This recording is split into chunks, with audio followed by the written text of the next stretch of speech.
আসসালামু আলাইকুম। পদার্থবিজ্ঞানের রিভিশন ক্লাসে আজকে তোমাদের প্রত্যেককে ওয়েলকাম জানাচ্ছি এবং আজকে মনে হয় বলতে বলতে পার্ট 5-এ আমরা কিন্তু চলে আসছি। তো প্রত্যেকে ভাইয়া চলে আসো। এবং আমরা কোন অধ্যায় ছিলাম? বল অধ্যায় তো আমাদের শেষ। কাজ ক্ষমতা শক্তি অধ্যায় মনে হয় 2-3টা সৃজনশীল আছে বাকি। হ্যাঁ, কাজ ক্ষমতা শক্তি অধ্যায় 2-3টা সৃজনশীল আছে। এগুলো করার পরে আমরা তরঙ্গে এবং শব্দ অধ্যায় কিন্তু আমরা চলে যাব। তো সবাই একটু আসো ভাইয়া।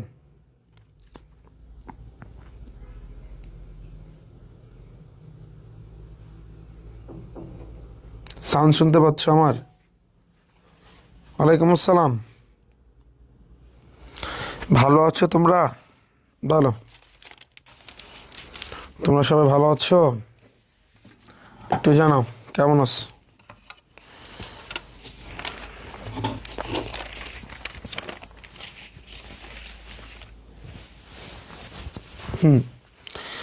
ওয়ালাইকুম আসসালাম ভাইয়া, ওয়ালাইকুম আসসালাম। আচ্ছা, খাতা কলম নাও, সবাই খাতা কলম নাও।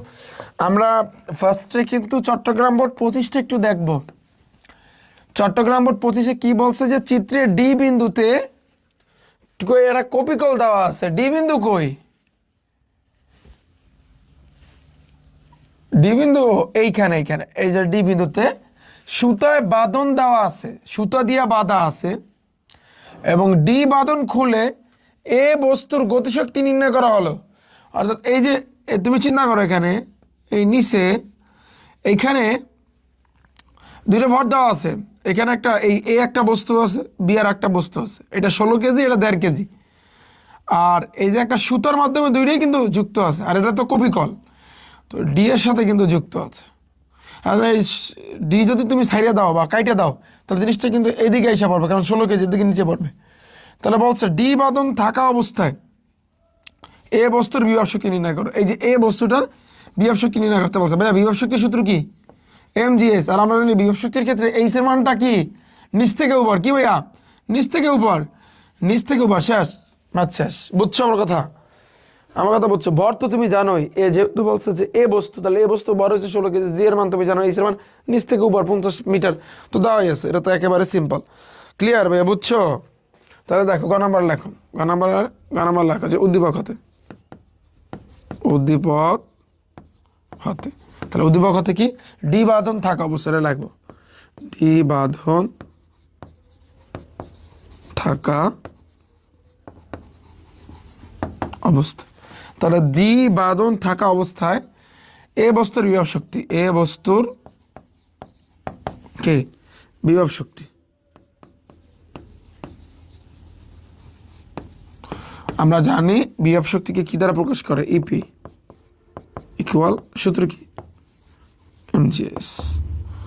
ওকে, কোন বস্তুর? এ বস্তু, তার মানে ইপি এ দিয়ে দেবা, ভালো হবে তোমার জন্য।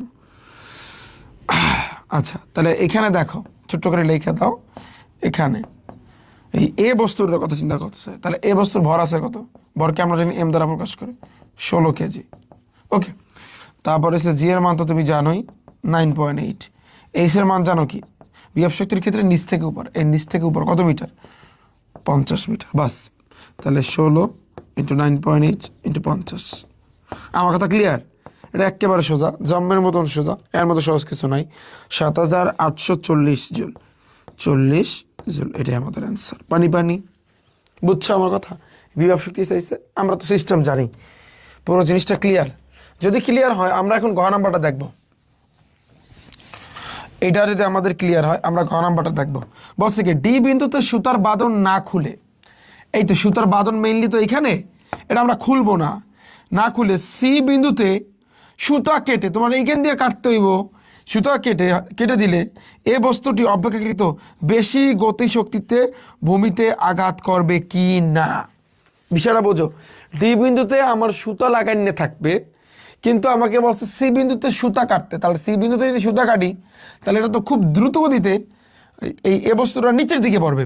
তো আমাকে বলছে যে এ বস্তুটা অপেক্ষাকৃত বেশি শক্তিতে ভূমিতে আঘাত করবে কিনা, অর্থাৎ এ বস্তুটা ভূমিতে বেশি শক্তিতে আঘাত করবে কি না, এটা আমাকে কিন্তু বের করতে হবে। আমার কথা বুঝছো? আমার কথা বুঝছো? যে তুমি তাহলে কি করবা? তুমি মেইনলি একবার এই যে এখান দিয়ে সি দিয়ে কাটতে কইছে, তাহলে কাটার আগে ভূমিতে পড়ার একটা গতিশক্তি বের করবা, কাটার পরে একটা ভূমিতে শক্তি বের করবা। আমি মনে হয় বুঝাইতে পারি নাই। ধরো সাপোজ আমি তোমাকে দিয়েই বুঝাই, তাহলে তুমি ভালো করে বুঝতে পারবা। ধরো সাপোজ তুমি হয়েছো এটা হচ্ছে তুমি, এটা কি ভাইয়া, এটা হচ্ছে তুমি, তোমার সুন্দর ফেরা নাক আছে, মুখ আছে, ধরো এটা তুমি, ঠিক আছে। এখন এই যে তোমাকে আমি কি করলাম, তোমাকে একটা সুতার সাহায্যে, ধরো এখানে একটা গোল্লা আছে, দেখো তোমাকে আমি যেটা করলাম, একটা সুতার সাহায্যে ঝুলাইলাম। পারি না আমি ঝুলাইতে? পারি। এই দেখো তোমাকে আমি সুতার সাহায্যে ঝুলাইলাম। তো যখন আমি সুতার সাহায্যে ঝুলাবো তোমাকে, এই যে এই সাইডে আর একটা ভর আছে, সাপোজ 2 কেজির একটা ভর আছে, 2 কেজি, ধরো 2 কেজির একটা ভর আছে, আর তোমার ভর হয়েছে 16 কেজি। এবং এই যে সুতাটা ধরো মাটির সাথে ধরো এখানে ডি বিন্দুতে লাগানো আছে, বিষয়টা বোঝো। এটা ধরো তুমি, তোমার মাথাটা, এখন তোমাকে আমি কি করলাম, সুতার সাহায্যে ঝুলাইলাম। তোমার ওজন হয়েছে 16 কেজি, মানে ওজন ভর, আর এই সাইডে 2 কেজি আর একটা ভর আছে। এখন তুমি তো অবশ্যই নিচে পড়বা, এটা কনফার্ম, তুমি অবশ্যই নিচে পড়বা, ভূমিতে পড়বা, কিন্তু জিনিসটা কিন্তু এখানে লাগানো আছে, মানে ভূমির সাথে এই সুতোটা লাগানো আছে। এখন তো তুমি তো পড়তেছো না। আর তুমি থেকে তোমার এই ভূমির দূরত্ব হচ্ছে 50 মিটার। এখন তাহলে তুমি এখন যেটা করবা, অর্থাৎ এই অঙ্কটা করার জন্য তুমি ফার্স্টে ধরো এখানে একটা সুতো কাইটে দেওয়ার কথা বলছে, এই সুতো কাটার আগে এই ভূমিতে পড়ার মুহূর্তে গতিশক্তি, তুমি ধরো সুতো কাটো নাই, এটা 16 কেজি, এটা 2 কেজি, এটা কিন্তু আস্তে আস্তে তোমার মাথাটা কিন্তু আস্তে আস্তে নিচের দিকে নামবে। কারণ কি, এখন তুমি এখান থেকে বলবা যে ভাইয়া সুতো তো কাটি না, সুতো না কাটলে তো এরকম থাকবে, সুতো না কাটলে তো সুতার বাঁধন না খুলে, এই যে দেখো ডি বিন্দুতে সুতার বাঁধন না খুলে, সুতার বাঁধন যদি না খোলো, এটা একটু পড়তে লেট হবে বা পড়বে না। তারপর আমরা গতিশক্তি বের করব, যে ভূমিতে পড়ার মুহূর্তের গতিশক্তি আমরা বের করতে পারি। আর এখান দিয়ে যদি সুতাটা কাইটা দাও, তাহলে খুব দ্রুত গতিতে নিচের দিকে পড়বে। এখন এই দুইটার পার্থক্য তোমার বের করতে বলছে। তাহলে প্রথমে আমাদের টার্গেট থাকবে ভাইয়া সুতা না কাইটা। তাহলে সুতা যদি আমরা না কাটি, নর্মালি বোঝো, তোমার মেইনলি গতিশক্তি বের করতে বলছে, তুমি যদি সুতা না কাটো, তাহলে এই তোমার মাথাটা ভূমিতে পড়ার আগ মুহূর্তে গতিশক্তি বের করবা, তাহলে গতিশক্তির সূত্র কি হবে, এক্ষেত্রে গতিশক্তি কিন্তু ½ mv² কাজ করবে। ক্লিয়ার? ½ mv² কিন্তু ভাইয়া তোমার কাজ করবে। ওকে, এখন যেহেতু ভাইয়া এটা কিন্তু এ বস্তু, ধরো তুমি এ, এটা কি এ, আর এইটা হচ্ছে কিন্তু তোমার বি। খেয়াল করো, যেহেতু তুমি পড়বা, তাহলে এই জন্য এই তোমার যে বর আছে না 16 কেজি, তাহলে এখানে হাফ ইন্টু বর হইবে কিন্তু 16, কিন্তু v² এর মানটা কি হইবে, খুবই ইম্পর্টেন্ট, v² এর মানটা কি হবে, এইটা নিয়েই প্যারা, এটা নিয়েই কিন্তু ভাইয়া তোমার প্যারা খাইতে হবে। তো v² এর মানটা হবে এটা, v² এর সমান আমরা জানি এই সূত্রের ক্ষেত্রে এই সূত্রটা আছে, u² প্লাস 2gh হবে না, 2as হবে, এস তো না, এইচ হবে, এইচ 2ah। তুমি বলো ভাইয়া 2gh, নো, এটা বসবে না, এই ক্ষেত্রে বসবে না। কেন ভাইয়া এই ক্ষেত্রে বসবে না? কারণ এটা কিন্তু তুমি এখান থেকে কাটো নাই ভাই, তুমি এখান দিয়ে কারো না, এটা সুতার লাগে যুক্ত আছে, সুতা দিয়ে যদি তোমার কল্লাটা ঝোলানো থাকে, এটা জীবনেও তো পড়বে না। তো যদি না পড়ে, তাহলে সেক্ষেত্রে আমাদের জিটার আর কি মানে। এখন এই এইচ এর মানটা কি হবে ভাইয়া, এই এইচ এর মান নিচ থেকে উপর, অর্থাৎ তুমি কতটুকু উপরে আসছো সেটাও আসবে। আর এইখানে দেখো আদিবেগ কত, আদিবেগ তো 0, এটা তো স্থির আছে, এটা এই বস্তুটা তো একটা স্থির আছে, বস্তুটা স্থির আছে না, তো আদিবেগ 0, 2 ইন্টু এর মানটা বের করতে হবে, আর এইচ এর মানটা নিচ থেকে উপর 50, বুঝছো? এখন তুমি তোমার প্যারা খাইতে হবে ভাইয়া এ এর মান নিয়ে, এ মানে কি ত্বরণ, এখানে কিন্তু জি কাজ করবে না। আমি আবারও বলতেছি, সুতা যদি তুমি না কাটো, তাহলে সেক্ষেত্রে জি না এ কাজ করবে, ঠিক আছে? তাহলে এটা কিন্তু কি, এটা কিন্তু একটা কপিকল, তাহলে কপিকলে যুক্ত থাকা অবস্থায় ত্বরণ তোমার বের করতে হবে, কপিকলে যুক্ত, তাহলে ত্বরণ বের করার সিস্টেম হয়েছে, যেহেতু ভাইয়া এটাও একটা ভর, তোমার কল্লার ভর, আর এটা একটা বস্তুর ভর, তাহলে তুমি এটাকে ধরো m1 ধরবা, আর এটাকে তুমি ধরো m2 ধরলা, ঠিক আছে, ধরতে পারো না? M1 আর M2 তুমি ধরতে পারো না? বলো, M1 M2 তুমি ধরতে পারো না? তাহলে ত্বরণটা আমরা কেমনে বের করবো? কপিকলের সাথে যুক্ত আছে, এখন পর্যন্ত ছেড়ে নাই। তাহলে M1 minus M2 divided by M1 plus M2, অর্থাৎ এইটা আর তোমার এই দুইজনের ভরের এই জিনিসটা কিন্তু করতে হবে যে M1 minus M2 divide by M1 plus M2 into হচ্ছে কিন্তু জি। এই যে সূত্র ত্বরণ বের করার, এটা একেবারে টানা মুখস্থ করো, টানা মুখস্থ করো, টানা মুখস্থ করো, সবাই সবাই সবাই টানা মুখস্থ করো যে যদি কপিকলে যুক্ত থাকে, যদি কোনো সুতা না ছিঁড়ে, তখন সেই ক্ষেত্রে আমরা এই বস্তুটার ক্ষেত্রে, মানে এই বস্তুটা না, এখানে তো এই বস্তু বা তোমার কল্লাটা আর এইটা, এই দুইটার ক্ষেত্রে একটা ত্বরণ তোমার বের করতে হবে। সেটা সূত্র হবে M1 minus M2 divide by M1 plus M2 into g. ঠিক আছে, তো M1 এর মান আছে কিন্তু 16, তুমি তো বুঝতেই পারতেছো, 16 মাইনাস এখানে 2 কেজি, যদি 2 হয় বা অর্ডার দিচ্ছে 1.5 কেজি 1.5, তাহলে 1.5 ডিভাইড বাই 16 প্লাস 1.5 ইন্টু জি এর মান 9.8। তাহলে হিসাব যদি তুমি মিলাও, তাহলে এখানে তুমি কত পাবা? 8.12, 8.12, এটা তুমি এইখানে বসাই দেবা, বাস শেষ। এবার তুমি রিল্যাক্সে এখান থেকে বি স্কয়ারের মানটা তুমি এখানে বসাই দেবা, গেল। যখন তুমি তারটা ছিঁড়ে ফেলবা, মানে সি বিন্দু যখন তুমি সুতোটা কাইটা দিবা, কাটলে হিসাব আলাদা, কাটলে তখন কিন্তু তোমার কি হবে? তখন কিন্তু এই সূত্রে এইখানে যদি তুমি কাটো, দেখো তুমি তো কাটো নাই, তখন এক হিসাব।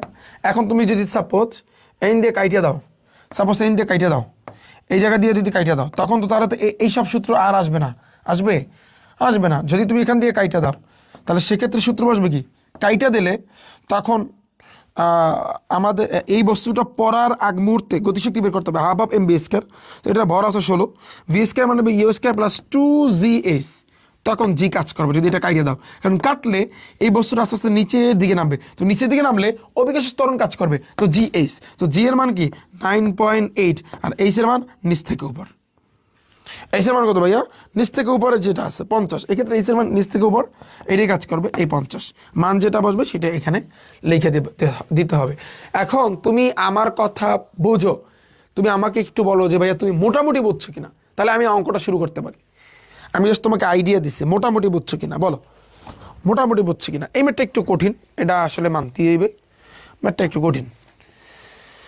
বলো মোটামুটি বুঝছো কিনা। যদি তুমি সুতা না কাটো, তাহলে হিসাব হইছে এইটা, তাহলে তোমার v square equal u square plus 2GS কাজ করবে না, এস কাজ করবে, AH, এ মানে ত্বরণ, কারণ এখানে কিন্তু সুতা তুমি কারো নয়।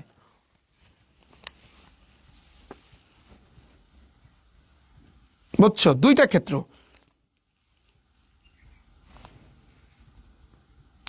ম্যাথবুক ভাইয়া তোমরা 20 তারিখ থেকে বা কিছুদিন পরে অর্ডার করতে পারবা, আমরা 25 তারিখ থেকে ইনশাল্লাহ ডেলিভারি দেওয়া শুরু করব। ভাইয়া ভোকেশনালের আমি জানাই দেবো অনেক, এইটার পর আমি তরঙ্গ শব্দ অধ্যায়টা ধরবো, বুঝছো? তাহলে তরঙ্গ শব্দ ধরার পরেই আমি জানাই দেবো, কারণ আলোর প্রতিফলন, তারপরে আমি যদি বলি ওই যে কি কয় তোমাদের স্থির বিদ্যুৎ, ওই অধ্যায় কিন্তু তোমাদের ভোকেশনালের আছে, এছাড়া চলো বিদ্যুৎ, ওগুলো আছে সবই, তো এই জন্য জানাই দেবো না আমি।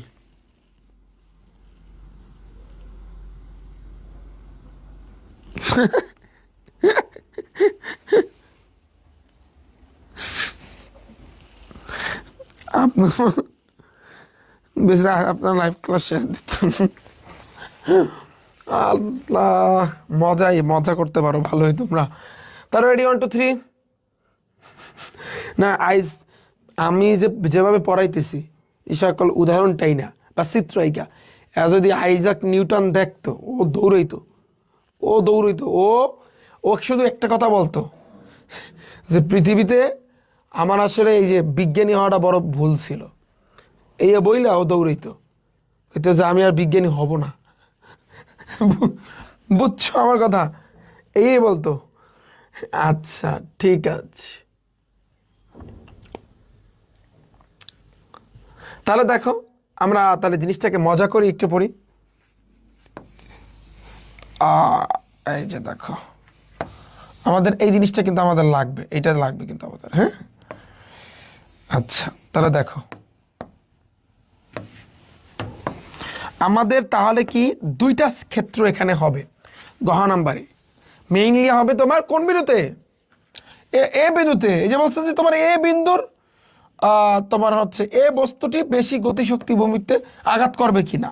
তাহলে তুমি লেখো প্রথম ক্ষেত্রে, লেখো প্রথম ক্ষেত্রে দ্বারা ভাইয়া কি বোঝাচ্ছে, প্রথম ক্ষেত্রে দ্বারা বোঝাচ্ছে যে ডি বিন্দুতে, এটা তো ডি বিন্দু, তো এই যে ডি বিন্দুতে সুতার বাঁধন না খুলে, লেখো ডি বিন্দুতে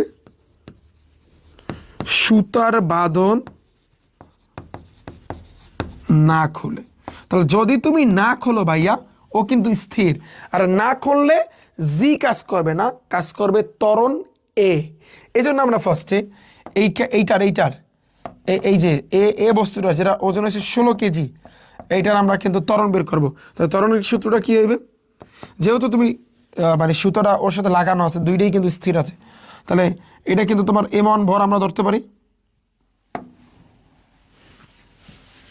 কি হলো,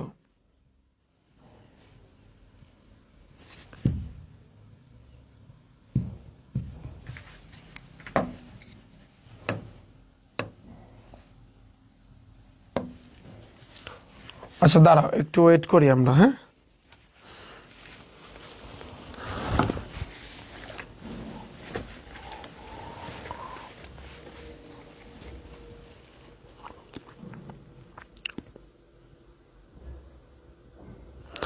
বে এই শীতে পড়াশোনা নাকি শ্বশুর বাড়িতে গিয়ে কুশলি পিঠা খাওয়া, কোনটা জরুরি? আহ কষ্ট, কিরে এটা আবার এরকম হইলে কেন, কাইটা দিলে তো সমস্যা।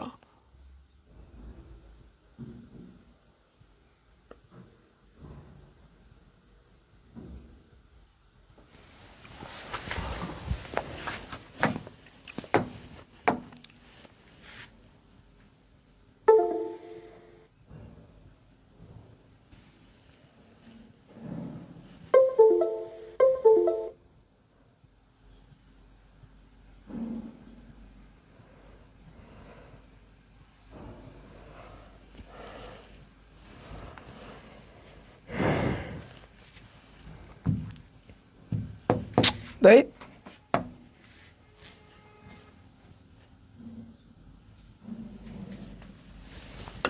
সব কাইটাই আছে বুঝছো।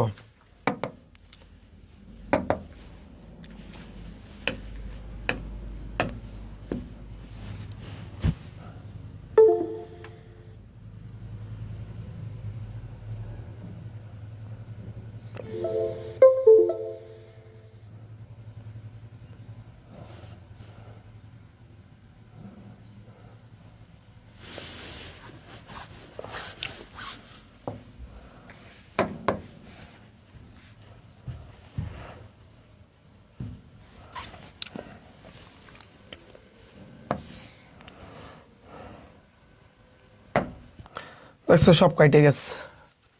আচ্ছা যাই হোক, সমস্যা নেই।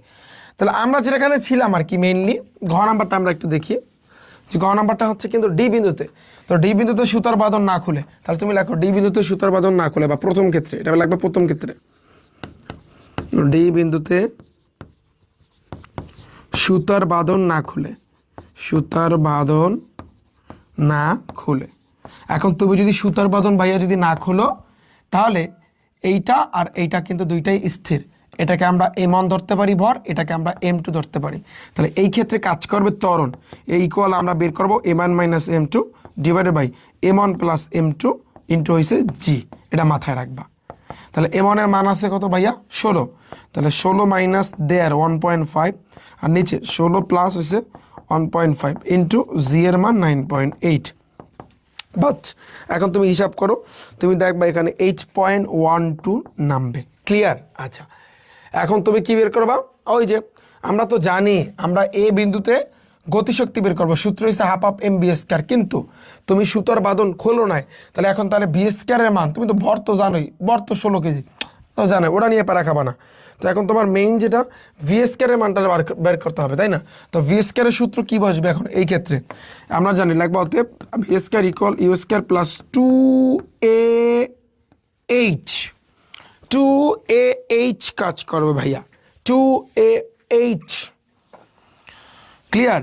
এখন তুমি বলবা যে, তুমি একটা কথা বলবা যে ভাইয়া সবই বুঝলাম। আপনি একটা কথা বলছেন যে যদি আমরা এই সূত্র বসাই তাহলে উপর থেকে নিচ, ভাই উপর থেকে নিচ দূরত্ব কত কোনো কিছু বলা নাই, নিচ থেকে উপরে কিন্তু দূরত্বটা দেওয়া আছে, আমাদের এইটা চিন্তা করতে হবে। আদিবেগ কত, ওটা তো স্থিরই আছে, জিরো, জিরো স্কয়ার করলে জিরো হয়, 2 ইন্টু এর মান পাইছে 8.12 ইন্টু এইচ এর মান নিচ থেকে উপর হুইচ ইজ 50। তাহলে দেখো হিসাব করো, তাহলে হিসাব করে দেখবা 812 আসে, 812। বাস, এখন তুমি কি করবা, এখন তুমি গতিশক্তি বের করবা। এখন এটা তো আঘাত করবে না, কিন্তু আঘাত করার মুহূর্তে লেখা, অতএব ভূমিতে আঘাত করার মুহূর্তে এটার একটা গতিশক্তি আমরা আগেই বের করলাম। তাহলে গতিশক্তি যেটাকে আমরা বলতে পারি ইকে, তাহলে E K equal half of MB square, তাহলে হাফ ইন্টু ভর। এখন কোনটা মেইনলি তোমাকে কাজ করতে বলছে, এ নিয়া, তাহলে তুমি লিখতে পারো এ বস্তুটি, এ বস্তুটি, এটা তুমি লিখতে পারো যে ভূমিতে আঘাত করার মুহূর্তে half of MB square, m এসে কিন্তু তোমার 16 ইন্টু ভি স্কয়ার মানে 812, 2 দ্বারা ভাগ করলে 8, তো 8 দ্বারা 812 তুমি ডাইরেক্ট গুণ দেবা। তাহলে এটা যদি তুমি গুণ দাও 6496 জুল গেল। এটা এই কনসেপ্টটা বুঝছো? ওকে, এখন আমাদের যে খেলাটা দ্বিতীয় ক্ষেত্রে লেখো, দ্বিতীয় ক্ষেত্রে তাহলে ভালো হবে, ক্ষেত্র যদি আলাদা করো তোমার জন্য সুবিধা হবে। তাহলে লেখো দ্বিতীয় ক্ষেত্রে,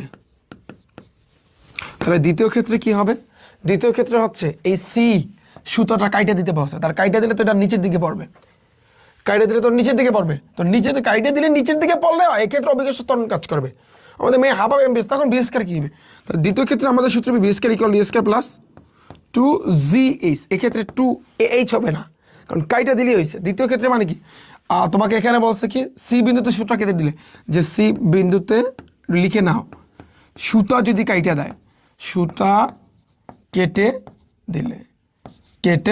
দিলে তখন এটা। এখন আদিবেগ কত ভাইয়া, আদিবেগ তো 0 স্থির ছিল, 2 ইন্টু জি এর মান 9.8, এইচ এর মান নিচ থেকে উপর 50। তাহলে এখন তুমি হিসাব করো, তাহলে এখন যদি তুমি হিসাব করো দেখবা 980 পাবা, এই 980। অতএব তুমি এখন পড়ার মুহূর্তে এটাকে বলা হয় কি, অতএব মানে ভূমিতে আঘাত করার মুহূর্তে গতি, অতএব গতিশক্তি সংক্ষেপে লিখি গতিশক্তি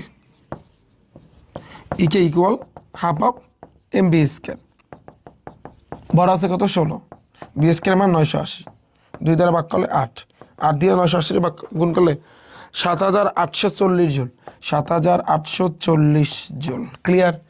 নর্মালি বোঝো, যখন সুতা ছিল তখন তোমার গতিশক্তি 6996, আর সুতাটা যখন কাইটা দিছো তখন তোমার গতিশক্তি 7840 জুল। তাহলে তুমি বোঝো যে কতটা দ্রুত গতিতে আঘাত করবে, সুতা বাঁধা অবস্থা একরকমের। তাহলে এখন তুমি চিন্তা করো, বলছে কি যে এই বস্তুটি অপেক্ষাকৃত বেশি গতিশক্তিতে ভূমিতে আঘাত করবে, কথা লজিক। এখন তুমি দেখে দেখলে, অতএব তুমি পুরোটা দেখে দেখলে, অতএব ডি বিন্দুতে সুতার বাঁধন না খুলে এই যে তোমার সি বিন্দুতে যদি তুমি সুতা কাইটা দাও, তাহলে এই বস্তুটি অপেক্ষাকৃত বেশি গতিশক্তিতে ভূমিতে আঘাত করবে, যেটার প্রমাণ তুমি দেখাই দিছো।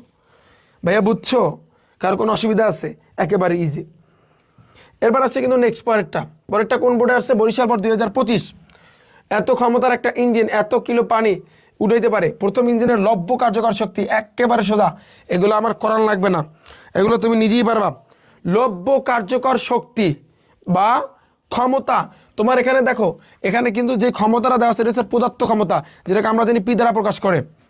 আর তোমাকে বলছে লব্য কার্যকর শক্তি, আর এই যে তোমার এখানে তোমার শক্তি সূত্র কি হবে বলো, প্রথম ইঞ্জিনের লব্য কার্যকর শক্তি। আচ্ছা, গ নম্বর তো একেবারে ইজি, লাগবা উদ্দীপকের প্রথম ইঞ্জিনের ক্ষেত্রে,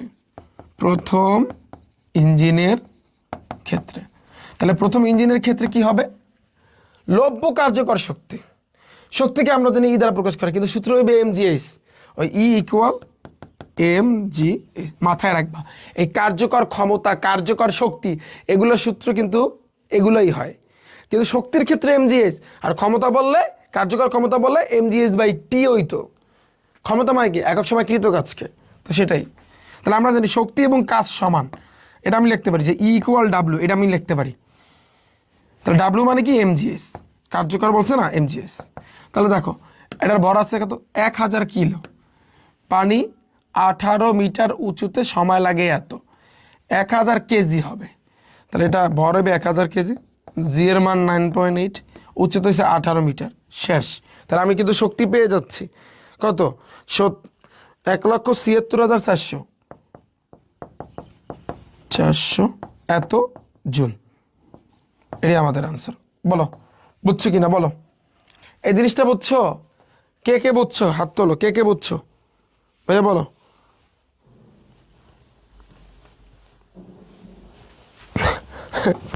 আচ্ছা বলো তুমি এটা বুঝছো কিনা, এই অঙ্কটা কে কে বুঝছো দেখি। আগেরটা কঠিন ছিল।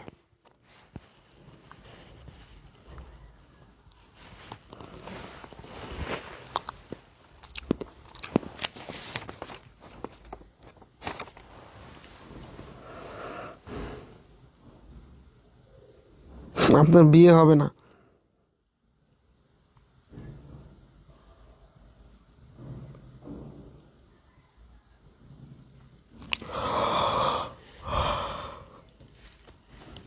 কারণ কার্যকরের জিনিসটা আমি আগেই তোমাদের ক্লিয়ার করে দিচ্ছি, বুঝছো?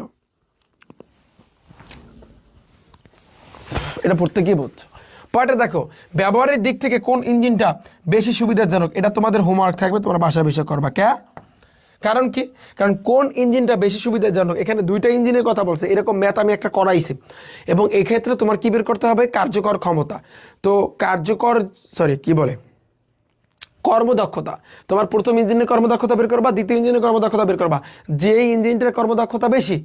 আর এক্ষেত্রে যেহেতু ক্ষমতা দেওয়া আছে, তাহলে কর্মদক্ষতা সূত্র বসবে এটা ইকুয়াল P/P প্রাইম ইন্টু 100%।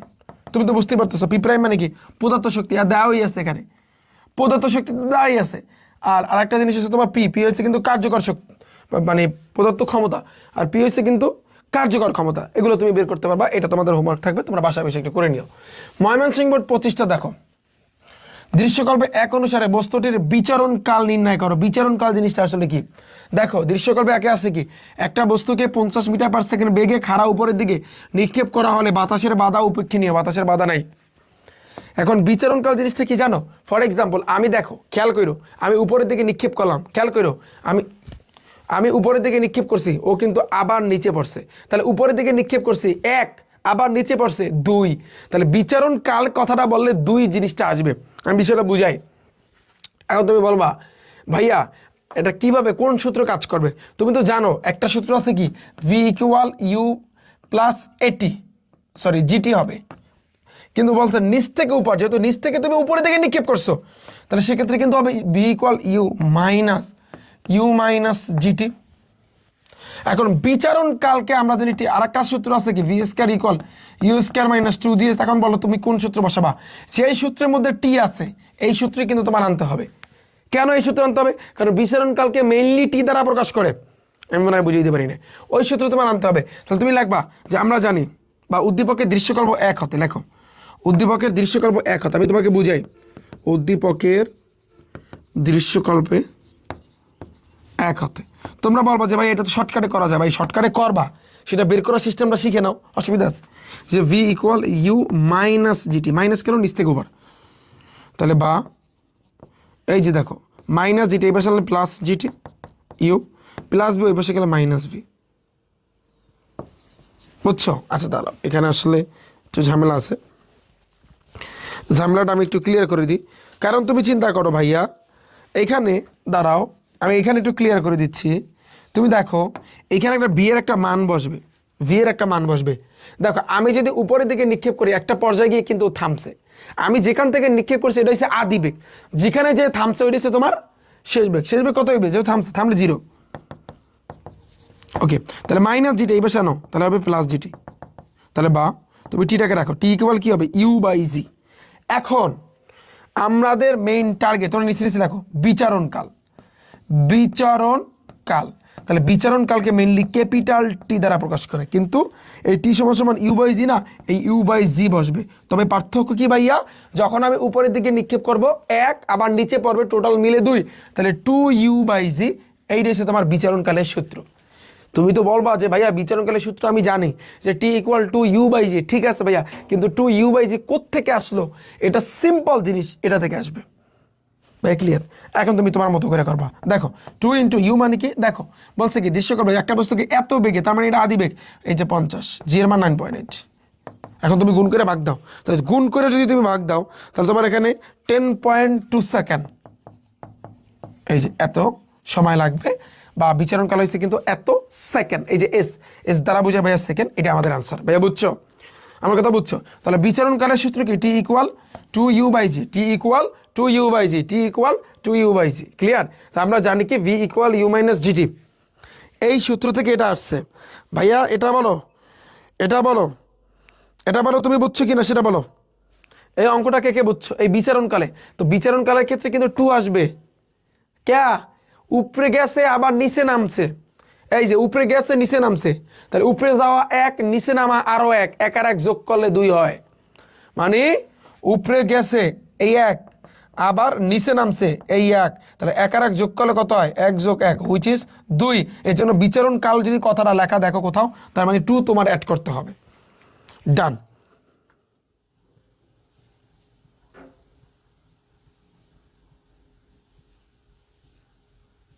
বুঝছি, থ্যাংক ইউ সো মাচ। এটা বুঝছো না? আচ্ছা, থ্যাংক ইউ। এরপর আসে কিন্তু দেখো নেক্সট আমরা আর একটা দেখি, এটা আমাদের ক নাম্বার গেল?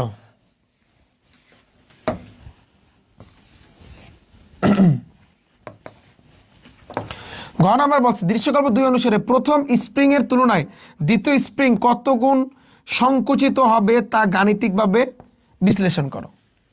এখন স্প্রিং এ দেখো দৃশ্যকল্প 2 এ দুইটা স্প্রিং এর স্প্রিং ধ্রুবক, এই একটা দেওয়া আছে আরো একটা দেওয়া আছে। এখন স্প্রিং দুটিতে বল প্রয়োগ করলে সমান শক্তি সঞ্চিত হলো, সমান শক্তি সঞ্চিত হলো, বিষয়টা তুমি বোঝো? এখন তোমাকে বলছে কি, দেখো সংকোচনের কথা বলছে না। এখন দেখো আমরা যদি একটু চিন্তা করি যে ভাইয়া স্প্রিং এর ক্ষেত্রে আমরা একটা সূত্র লিখতে পারি ওই যে গতিশক্তির মতো, এটা মাথায় রাখবা। আমরা কিন্তু জানি যে ইকে, যেভাবে আমরা গতিশক্তির সূত্র জানি না, গতিশক্তির সূত্র কি? ধরো E K equal half of M V square না? ঠিক সেম ভাবে স্প্রিং এর ক্ষেত্রেও কিন্তু একটা সূত্র আছে, স্প্রিং এর ক্ষেত্রে কিন্তু ভাই তোমার সূত্র আছে, সেটা আমরা কিন্তু ধরতে পারি u equal half of K x square. এটা মাথায় রাখবা, u equal half of K x square, u equal half of K x square. একটু মুখস্থ করে নাও, স্প্রিং এর ম্যাথ আসলে এটাকে যেটা করতে হবে। কে মানে কি? স্প্রিং ধ্রুবক, এগুলো তো মান দেওয়াই আছে। আর এই এক্স দ্বারা বোঝায় সংকোচন, এই যে বলছে না কত গুণ সংকুচিত হবে সেটা। আর এই ইউ দ্বারা কি বোঝায় ভাইয়া? সঞ্চিত শক্তি, এটা মাথায় রাখবা।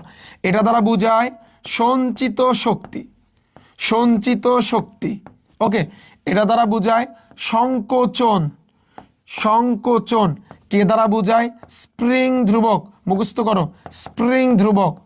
ওকে, তাহলে ইউ দ্বারা বোঝায় সঞ্চিত শক্তি, কে দ্বারা বোঝায় সংকোচন, তারপর হচ্ছে কি কে দ্বারা বোঝায় হচ্ছে তোমার স্প্রিং ধ্রুবক, আর এক্স দ্বারা বোঝায় কিন্তু ভাইয়া তোমার সংকোচন। ঠিক আছে, আমার কথা বুঝছো? সঞ্চিত। এখন একটা জিনিস খেয়াল করো ভাইয়া, স্প্রিং দুটিতে বল প্রয়োগ করায় সমান শক্তি সঞ্চিত হলো, তার মানে কি সঞ্চিত শক্তি সমান। এখানে কিন্তু স্প্রিং ধ্রুবক দুইটা দেওয়া আছে, তার মানে খেয়াল করো আমরা যদি অঙ্কটা করতে চাই, আমরা যদি এই অঙ্কটা করতে চাই, তাহলে সেক্ষেত্রে লিখতে হবে যে প্রথম ক্ষেত্র দ্বিতীয় ক্ষেত্র। তুমি লিখবা যে এখানে, বা আমরা জানি, বা উদ্দীপকের দৃশ্যকল্প, আমি তোমাকে শর্টকাটে শিখাবো, দেখো খেয়াল কইরো, একটা শিখলে সবগুলাই কাঁপাইতে পারবা। দৃশ্যকল্প 2 হতে লেখছো, 2 হতে কি তুমি একটা কি ধরবা? ইউ ইকুয়াল সঞ্চিত শক্তি half of K x square, তবে এটা হবে কিন্তু U 1 equal half of K 1 X 1 এর উপর এক্স স্কয়ার। ওকে, এবার তুমি এটা ধরো 1 নাম্বার, আর একটা ধরবা কি u 2 equal half of K x square, তবে কে 2 এক্স 2 এর উপর এক্স স্কয়ার, এটা 2 নাম্বার। কেন আমি বলতেছি, এখন তুমি লিখবা 1 ও 2 হতে। ভাইয়া একটা জিনিস স্পষ্ট লেখা এখানে, তুমি তো কোনটারে কি ধরে এটা তো বুঝছো। বলছে কি যে স্প্রিং দুটিতে বল প্রয়োগ করায় সমান শক্তি সঞ্চিত হয়, তার মানে আমি বলতে পারি এই যে দুইটা সূত্র, মানে সূত্র তো একটাই, কিন্তু 1 নাম্বার 2 নাম্বার যে ধরা, এই দুইটার ক্ষেত্রে কিন্তু এই U1 এবং U2 এই দুইটাকে আমরা বলছি সঞ্চিত শক্তি, আর ওরা নিজেরাই বলে দিয়েছে সঞ্চিত শক্তি সমান। তাহলে এই লাইনটা আমি লিখতে পারি কি, এই লাইনটা আমি লিখতে পারি কি, বা তুমি যদি বলো যে ভাই আমি 1 নাম্বার 2 নাম্বার ধরবো না, তাতেও হয়। তাহলে তুমি একটা জিনিস লিখতে পারো যে ওরা যেটা বলছে, যে কি বলছে যে সমান শক্তি সঞ্চিত হয়, তার মানে কি সঞ্চিত শক্তি সমান, অতএব বা প্রশ্ন মতে, লেখো প্রশ্ন মতে ওরা যেটা বলছে যে সঞ্চিত শক্তি সমান, এই কথা বলছে না? তাহলে এই কথা মানে কি? এই কথা মানে হচ্ছে অর্থাৎ U1 equal U2, you one ও যা U2 তা। আমি এটা লিখতে পারি কি পারি না? আচ্ছা তোমরা নিচে নিচে লেখো, এটা নিচে নিচে লেখো। তাহলে বা এই U1 এর নিচে U1 এর মানটা লিখে দাও, এই যে এটা মান লিখে দাও। U1 এর নিচে হাফ অফ K1 x1 এর উপর স্কয়ার ইকুয়াল U2 এর নিচে U2 এর মান লিখে দাও কি হাফ অফ K2 x2 এর উপর x স্কয়ার। ক্লিয়ার? আমার কথা বুঝছো? এই জিনিসটা কেন আইছে ভাই? ওরা বলে দিচ্ছে যে সঞ্চিত শক্তি সমান, এই জন্য আমি কিন্তু এই দুইজনের সমান করে দিছি। বাস, উভয় পাশে যদি সেম সেম কিছু থাকে কাটাকাটি, হাফ হাফ কাটাকাটি কাটাকাটি। আচ্ছা তাহলে বা K1 এর মান দেওয়া তো আছে, K1 এর মান তো তুমি দেখতে পাচ্ছ যেখানে তোমার K1 এর মান কিন্তু দেওয়া আছে। তবে তোমার মেইন যে কাহিনীটা শোনো, তোমাকে বলছে কি যে প্রথম স্প্রিং এর তুলনায় দ্বিতীয় স্প্রিং কত গুণ সংকুচিত হবে।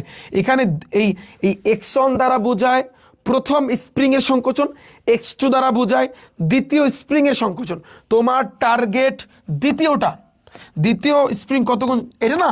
তাহলে তুমি একটা কাজ করবা, তাহলে K2 x2 উপর x স্কয়ার এই পাশে আনবা, এটা এই পাশে, আর এটা ওই পাশে, K1 x1 এর উপর স্কয়ার ওই পাশে। তাহলে বা তুমি K2টাকে রাখো, তাহলে K1 x1 এর উপর স্কয়ার, আর এই x2 এর উপর x স্কয়ার যাবে আচ্ছা কিন্তু নিচে। আচ্ছা এখন তুমি যেটা করবা, বুঝছো আমার কথা? কারণ তোমার ও আচ্ছা আচ্ছা না, x2 সমান সমান হয়েছে এত, আর নিচে যাবে তোমার হচ্ছে কিন্তু K2, কারণ তোমার টার্গেট হয়েছে দ্বিতীয় স্প্রিং এর সংকোচন, কতটুকু সংকোচন ঘটবে।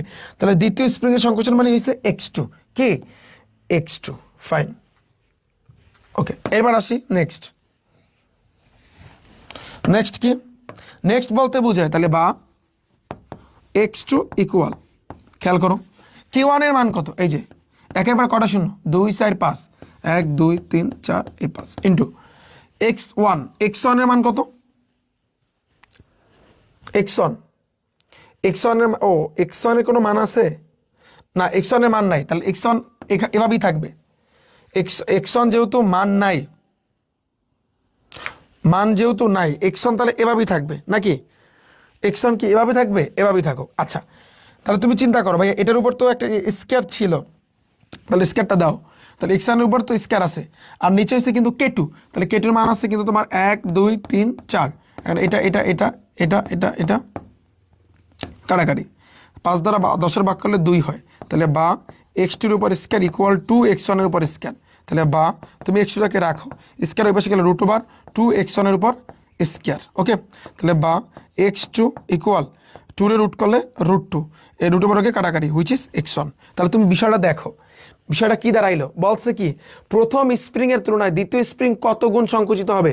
দেখো দ্বিতীয় স্প্রিং প্রথম স্প্রিং এর তুলনায় √2 গুণ সংকুচিত হবে, √2 গুণ সংকুচিত হবে। আমার কথা বুঝছো? তুমি দেখে লাগবা, ওই যে লাইক অতএব প্রথম স্প্রিং এর তুলনায় এই যে দ্বিতীয় স্প্রিং, দ্বিতীয় স্প্রিং কত গুণ সংকুচিত হবে? √2 গুণ সংকুচিত হবে, √2 গুণ সংকুচিত হবে। এটা লিখে দিও শেষ লাস্টে। বুঝছো আমার কথা? এই অঙ্কটা কে কে বুঝছো আমাকে একটু কাইন্ডলি জানাও। এই একটা তুমি যে শিখলা না, এখন তুমি সব জায়গায় জিনিসটা অ্যাপ্লাই করতে পারবা, বুঝছো? এখন বলো।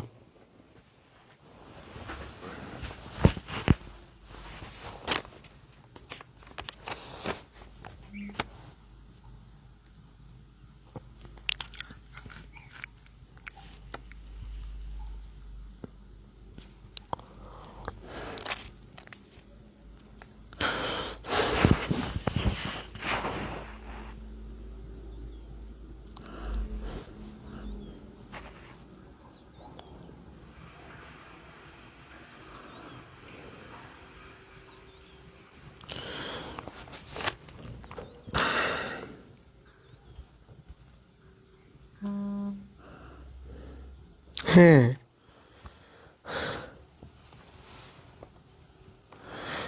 তুমি দাও, এটা কিতা হয়েছে এনে এনে এনে কিতা হয়েছে, এটা কিতা কিভাবে করছে এটা?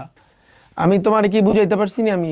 আমি এটা দেয়নি, দেওয়া হয়নি, কিতা হইছে এনে যেটা হইছে তোমার স্প্রিং এর ম্যাথ তো আমরা একটা সূত্র দিয়া করছি, সঞ্চিত শক্তি U one equal half of Q one.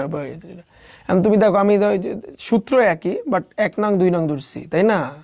আর বইলা দিচ্ছে সঞ্চিত শক্তি সমান, এই জন্য আমি ইউয়ান সমান সমান ইউ টু লিখছি, তারপর সূত্র বসাই দিছি, বাস। এরপর আমাদের মেইন যে টার্গেটটা, দ্বিতীয়টার ক্ষেত্রে যে দ্বিতীয় স্প্রিং এর সংকোচন, তার মানে x2, এই x2টাকে আমরা দেখো রাখছি এবং আমাদের রেজাল্টটা এটা হইছে। বুঝছি ভাইয়া, but x equal root over mgs বা কে, এটা সূত্র কেন হলো না? কি mgs? বুঝি না ভাইয়া। হ্যাঁ শোনো শোনো, আমি বলি, তুমি যেটা বলতে চাচ্ছ না,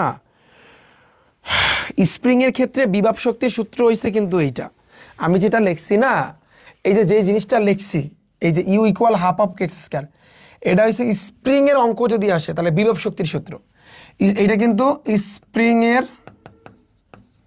বিভব শক্তি যদি বের করতে বলে না, তখন কিন্তু সূত্র হইবে কিন্তু এইটা, যে E P equal half of K x square, বিভব শক্তি। আর এটা কিন্তু সঞ্চিত শক্তি, ওই একই জিনিস।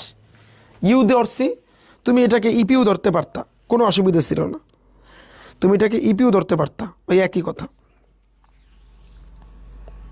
আচ্ছা শেষ ভাইয়া, আমাদের চতুর্থ অধ্যায় ফাইনালি ডান। মানে কি, কাজ ক্ষমতা শক্তি অধ্যায় কিন্তু আমাদের শেষ।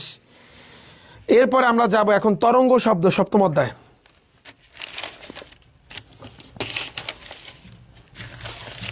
বুঝছো? তরঙ্গ শব্দ অধ্যায় কিছু মনে আছে না খাইলেইছো?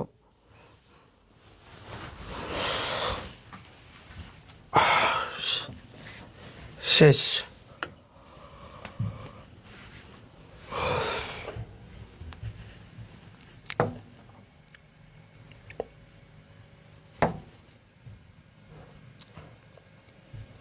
এখন আমাদের সপ্তম অষ্টম আর হয়েছে 11, এগুলো আছে না 10, সরি 11 না তো। চল বিদ্যুৎ তো তোমাদের নাই, স্থির বিদ্যুৎ আছে। রেডি? আমরা এখন যেটা করব সেটা হচ্ছে কি, তোমার এই জায়গাতে, এটা কিন্তু revision class, top secure lecture, revision ক্লাসের হবে, রিভিশন ক্লাস, সমস্যা নাই। তরঙ্গ শব্দ, তুমি দেখো এটা দাখিল পরীক্ষা 2025-এর একটা কোশ্চেন, মাদ্রাসা বোর্ডের কোশ্চেন, তরঙ্গ শব্দ অধ্যায়। এখন কিছু কমন জিনিস, যে কমন জিনিস না লিখে দিলে নয়, যে আমরা জানি বি ইকুয়াল এফ ল্যামডা। তরঙ্গ শব্দ অধ্যায়ে কিছু জিনিস আমাদের জানতে হবে আগে থেকে আমাদের আইডিয়া অর্জন করতে হবে, যেগুলো আমাদের ফরজ, মানে জানা ফরজ। সূত্র মনে আছে? তরঙ্গ শব্দ অধ্যায়ের সূত্রগুলো কি তোমাদের মনে আছে ভাইয়া? জানাও আমাকে।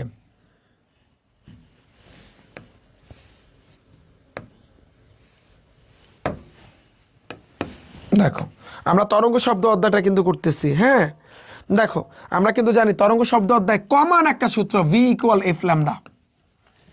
মনে আছে কার কার? V equal F lambda, V equal F lambda. তুমি বলবা যে ভাইয়া এটা, এই যে এই ভিটা কি, এটা হচ্ছে শব্দের বেগ, শব্দের বেগ। এফ মানে কম্পাঙ্ক, ল্যামডা মানে তরঙ্গ দৈর্ঘ্য। মাথায় রাখবা এগুলা, ওকে? মুখস্থ করো, V equal F lambda, V equal F lambda, V equal F lambda. আর একটা সূত্র আছে, 2D ইকুয়াল ভিটি, আছে কি নাই? 2D কখন, 2 কখন বসে? যখন আমি কথা বলছি, দেয়ালে ধাক্কা খেয়ে আমার কাছে ফিরে আসছে। 2D ইকুয়াল ভিটি, 2D ইকুয়াল ভিটি, 2D ইকুয়াল ভিটি, 2D ইকুয়াল ভিটি, ওকে? 2D ইকুয়াল ভিটি। এখন তাহলে তুমি বলবো যে ভাইয়া ডি মানে কি? দূরত্ব। আর এই ভি মানে কি? বেগ। এই সূত্রের ভিটা ছিল শব্দের বেগ, বাট এটা কিন্তু শব্দের বেগ না। শব্দের বেগ এটা, আস্তা বলতেছি এটা কি। টি মানে সময়, গেল। এটা আমাদের যতটুকু জানা দরকার আমরা সেগুলোই কিন্তু জানতেছি। 2D ইকুয়াল কিন্তু ভাইয়া বিটি। আচ্ছা এরপর দেখো, আমাদের আর একটা সূত্র লাগবে, সেটা হচ্ছে কি, হ্যাঁ আমরা কিন্তু আর একটা সূত্র জানি, v1/v2 ইকুয়াল √T1/T2। জানি কি জানি না? জানি। যেখানে আমাদের একটা বাংলা জিনিস আছে যে 0°C তাপমাত্রায়, 0°C এই যে 0°C তাপমাত্রায় শব্দের একটা বেগ আছে। তাহলে এই শব্দের বেগটা কি? শব্দের বেগ হচ্ছে কিন্তু 330। 0°C তাপমাত্রা, এটা ধরে নিই আমরা, শব্দের বেগ হচ্ছে কত? 330। তাহলে এখান থেকে এই যে বেগটা, এটা তোমার v1 এর মান, v1 এর মান 330, আর এই যে 0°, এটা হচ্ছে T1 এর মান 0°C, মানে 0 যোগ 273 কেলভিন, তাহলে 273। তাহলে এটা করলে মোটামুটিভাবে 273 কেলভিন আসবে। ওকে, এখান থেকে আমরা ক্যালকুলেট করে আমরা V2 T2 আমরা সেগুলো কিন্তু বের করতে পারবো, কিন্তু এই জিনিসগুলো একটু মাথায় রাখবা ভাইয়া। ক্লিয়ার আমার কথা, বুঝছো? এবার আসি কমন যে সূত্র, আমরা জানি T ইকুয়াল 1/F, আবার F ইকুয়াল 1/T। জানি কি জানি না? জানি কি জানি না বলো? জানি কি জানি না? এখন তুমি বলবো যে কোনটা কি? F মানে কি? কম্পাঙ্ক। এটা হচ্ছে তোমার কম্পাঙ্ক, আর এটা হচ্ছে পর্যায়কাল। টি মানে কি? পর্যায়কাল। এটা একটু মাথায় রাখবা। টি মানে কি ভাইয়া? টি মানে হচ্ছে কিন্তু তোমার পর্যায়কাল। টি মানে কি ভাইয়া? পর্যায়কাল। টি মানে কি ভাইয়া? পর্যায়কাল। ক্লিয়ার? আচ্ছা, এগুলো আমরা কিন্তু জানি। এখন আমি যেটা বলতে চাচ্ছিলাম, বি ইকুয়াল এফ ল্যামডা, এই ক্ষেত্রে এই বিটা হচ্ছে শব্দের বেগ, কিন্তু 2D ইকুয়াল ভিটি যখন লাগবে তখন এই বেগটা কিসের বেগ? এই বেগটা সচরাচর এখান থেকে বের করে, এই সূত্র দিয়ে বের করে। আমার কথা ক্লিয়ার? এই সূত্র দিয়ে আমাদের বেগটা বের করা লাগে ম্যাক্সিমাম অঙ্কে। তুমি যদি 2D ইকুয়াল ভিটি লেখো সূত্রটা, তোমার বেগ যদি দেওয়া না থাকে উদ্দীপকে, তাহলে বেগটা কিন্তু আমাদের এই সূত্র বা এই ফর্মুলা বসাইয়া এবার এই বেগটা এখান থেকে বের করা লাগে। আর এক্ষেত্রে এই ভিটা হচ্ছে তোমার শব্দের বেগ। ক্লিয়ার আমার কথা, বুঝছো? আমার কথা বুঝছো? হ্যাঁ, কথা কয় না। আমার কথা বুঝছো তুমি? হ্যাঁ, আচ্ছা। আপাতত আর লাগতেছে না, লাগলে আমি সামনের দিকে তোমাদেরকে বলবো না যে আর কি কি লাগে। রেডি? তাহলে আমাদের মোটামুটি একটা আইডিয়া হয়েছে যে কোনটাকে কি বলে। তাহলে ফার্স্টে আসি, আমরা একটু দেখি। গ নাম্বার বলছে শব্দটির তরঙ্গ দৈর্ঘ্য নির্ণয় করো। এখন আমাদের দেখতে হবে যে ভাই এখানে কি কইছে, এও সমান সমান 15 মিটার, এইটা বিও সমান সমান 20 মিটার, পুরোটা 20 মিটার, এস বি সমান সমান 33 মিটার, এ ও বি অবস্থানে 2 জন পর্যবেক্ষক এবং শব্দের উচ্ছের কম্পাঙ্ক আছে এত, আর শব্দের বেগ আছে এত। বুঝো নাই? এস, এই যে এস, এখানে বৈশা কিন্তু শব্দের উৎস হয়েছে, এখানে বৈশা ধরো তুমি কি করতেছো? শব্দ করতেছো, শব্দের উৎস। এটা কম্পাঙ্ক, কম্পাঙ্কের মান হয়েছে এফ, এবং শব্দের বেগ হুইচ ইজ ভি। তোমাকে বলছে শব্দটির তরঙ্গ দৈর্ঘ্য হুইচ ইজ ল্যামডা। আমরা জানি ভি ইকুয়াল এফ ল্যামডা, খেলা শেষ, ম্যাচ শেষ। তুমি লেখো উদ্দীপক হতে, উদ্দীপক হতে, উদ্দীপক হতে কি তোমার কম্পাঙ্ক দেওয়া আছে, এফ ইকুয়াল কত? 1050, 1050 হার্টস। শব্দের বেগ দেওয়া আছে 340 মিটার পার সেকেন্ড। তুমি লিখে দেবা, এটা কিন্তু কম্পাঙ্ক বাংলায়, আবার শব্দের বেগ। তরঙ্গ দৈর্ঘ্য which is lambda, lambda equal hot. এবার লাগবে আমরা জানি, কি জানো তুমি বলো তো? V equal F lambda. তাহলে বা এফ ল্যামডা হয়েছে এই পাশে, ভি ওই পাশে, তাহলে বা তুমি ল্যামডাটাকে রাখো, ভি যাবে উপরে, এফ আসবে কিন্তু নিচে। তো ভি এর যে মানটা, ভি এর মান আছে তোমার 340, এফ এর মানটা হচ্ছে 1050। তাহলে তুমি করো, তাহলে তুমি করলে এখানে মোটামুটি ভাবে 0.32 মিটার আসবে। এই যে এটা আমাদের অ্যান্সার। বলো কে কে বুঝছো? বলো ভাইয়া কে কে বুঝছো? একেবারে সিম্পল না? কত সুন্দর ম্যাথ, বুঝছো কে কে?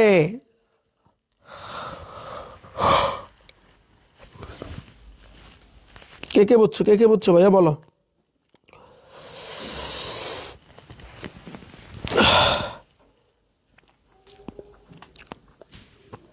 হ্যাঁ পানি পানি, ঠিক আছে, একেবারে ইজি। নেক্সট আসে আমরা পরেরটা করব, ঘ নাম্বারটা দেখো, 25-এর কোশ্চেন কিন্তু এগুলো। ঘ নাম্বারটা দেখো, এ ও বি অবস্থানের উভয় পর্যবেক্ষক প্রতিধ্বনি শুনতে পারবে কি পারবে না। সহজ কথা শিখাইছি, প্রতিধ্বনি শুনতে পারবে কি পারবে না।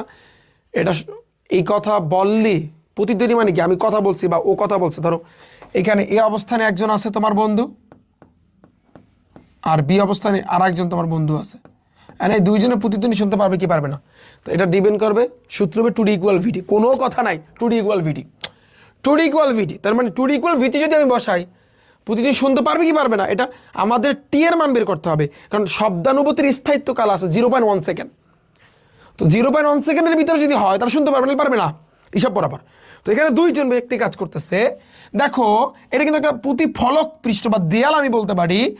এই এ বিন্দুতে বসে যদি চিল্লায় বা ডাক দেয়, সেটা এখানে ধাক্কা খেয়ে ও শুনতে পারবে পারে কি পারবে না, এটা বলছে। তাহলে এ থেকে ও পর্যন্ত যে দূরত্ব, এটাকে আমরা কি ধরবো, এটা দেখো লেখো উদ্দীপক হাতে, আমার কিছু কাজ আছে এখানে, লেখো উদ্দীপক হাতে, উদ্দীপক হতে, উদ্দীপক হতে ভাইয়া এ থেকে ও যে দূরত্ব, মানে আমি বলতে পারি এ ও, এটাকে আমি কি বলতে পারি ভাইয়া, D1, কারণ দূরত্ব মানে এটা হচ্ছে যে প্রথম ব্যক্তির দূরত্ব, এক দিছে, এই জন্য কত আছে, এটাকে 15 মিটার। আবার আর একটা আছে বি থেকে ও পর্যন্ত, বি থেকে ও পর্যন্ত মানে একেবারে দেয়াল পর্যন্ত, তার মানে বিও, এটাকে আমরা ধরবো D2, হুইচ ইজ কত, এটা এটা হচ্ছে তোমার 20, এই যে 20, ওকে। আর এসবি লাগে না, এটা দিয়ে আমরা কিতা করবো, এসবি দিয়ে কিতা করবো আমরা। আর এইখানে দেখো, আর এই যে শব্দের একটা বেগ ওরা বইলা দিছে ভাইয়া, এই যে দেখো শব্দের বেগ, শব্দের বেগ কিন্তু ভাইয়া বলা, অর্থাৎ ভি এর মানটা কিন্তু বলা 340 মিটার পার সেকেন্ড। ওয়াও, এটা যদি বলা না থাকতো আমাদের বের করা লাগতো ভাইয়া। এবার তুমি লিখবা যে শব্দানুভূতির স্থায়িত্ব, ওটা পরে, এখন এটা হচ্ছে প্রথম ব্যক্তি, এটা হচ্ছে 1 নাম্বার ব্যক্তি, এটা হচ্ছে তোমার 2 নাম্বার ব্যক্তি। তাহলে তুমি এখন কি লিখবা, যে এ অবস্থানে, দেখো এ অবস্থানে, ওরা কি ব্যক্তির কথা বলছে কোনো, মানে কি ব্যক্তি আছে, দুইজন পর্যবেক্ষক, মানে আচ্ছা দেখো এ অবস্থানে ব্যক্তির ক্ষেত্রে, ব্যক্তির সূত্র বসবে কি 2D = VT, তবে এই অবস্থান যেহেতু বলছে তার মানে D1 V1, হ্যাঁ। আর এই অবস্থানে আমরা 1 ধরছি, তাই না, তাহলে আমি এটাকে T1 ধরতে পারি, তাহলে বা এই V1 T1 এই পাশে আনো, আর 2 D1 ওই পাশে নাও, তাহলে বা T1টাকে রাখো, V1 গুণ অবস্থা আছে, ওই পাশে গেলে ভাগ হয়ে যাবে। দেখো তো D1 এর মান আছে কত, 15, V এর মান আছে 340, তাহলে তুমি যদি একটু হিসাব করো এটাকে, দেখবা 0.89s, 0.089, আমার কথা বুঝছো। তাহলে এই জিনিসটা কিন্তু 0.1 সেকেন্ড অপেক্ষা অনেক ছোট, অনেক ছোট না। আমার কথা হয়েছে 0.1 সেকেন্ড হইতে হবে বা সে বেশি হইতে হবে, এ জীবনেও শুনতে পারবে না, কারণ আমরা জানি শব্দানুভূতির স্থায়িত্বকাল 0.1 সেকেন্ড, তো এটার সে এটা ছোটো, তা শুনতে পারবে না। এই এ অবস্থানে ব্যক্তি ও শুনতে পারবেই না, শুনতে পারবে না, গেল আমাদের এটা। এবার সেমভাবে আমরা এখন কি চিন্তা করবো, বি অবস্থানের ক্ষেত্রে, দেখো বি অবস্থানের ব্যক্তির ক্ষেত্রে, বি এর নিচে লেখো তোমরা, বি অবস্থানের ব্যক্তির ক্ষেত্রে দেখি ও শুনতে পারে কিনা, ব্যক্তির ক্ষেত্রে, তাহলে বি অবস্থানে এটা 2D = VT, তবে সবগুলো 2 ধরবো আমরা, 2 2 2, তাহলে বা VT T2 এই পাশে আনো, 2D2, তাহলে বা তুমি T2টাকে রাখো, কারণ প্রতিধ্বনি শুনতে পারবে কি পারবে না, এটা মেনলি টি এর মানটাই বের করা লাগে, বুঝছো। নিচে হয়েছে কিন্তু তোমার V2। এখন তুমি দেখো এটা কি হইবে, তুমি মান বসাও, তাহলে বা T2 = 2 × D2, এই D2 মানে কি, V ওই যে 20, এটা মান কত 20, আবার এই V2 মানে কত 340, ওকে। তাহলে এখন তুমি যদি হিসাব করো, আলটিমেটলি আমাদের মেইন অ্যান্সারটা কিন্তু চলে আসবে 0.11, 0. শুধু 1 না, 1 0.11, ঠিক আছে, আমার কথা বুঝছো, 0.11। তাহলে এই 0.11 জিনিসটা কি 11, সেটা কিন্তু 0. আমরা শব্দের মধ্যে আমরা জানি, শব্দের আমরা জানি, লেখো আমরা জানি, এটা আগে লেখা উচিত, শব্দানুভূতির স্থায়িত্বকাল, কাল 0.1 সেকেন্ড। তাহলে এই ক্ষেত্রে দেখা যায় এই যে বি অবস্থানে ব্যক্তি শব্দ শুনতে পারবে, কারণ 0.1 সেকেন্ড বের হয়েছে। তাহলে বি অবস্থানে ব্যক্তি শুনতে পারবে। ডান, শেষ। এটাই আমাদের বলছিল। এখন তুমি বলো আমাকে, এটা বুঝছো কিনা, বলো বলো বলো, এটা বুঝছো কিনা? এটা তো ইজি, আগেও করাইছি, এখনো করাচ্ছি।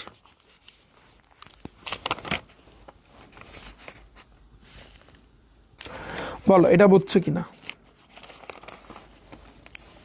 ক্লিয়ার করবা, তাহলে আমি সামনে যাব। হ্যাঁ,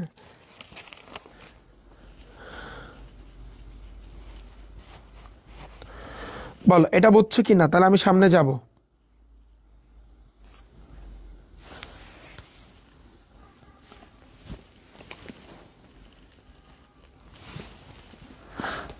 পানি পানি, আচ্ছা, সহজ না, একেবারে ইজি।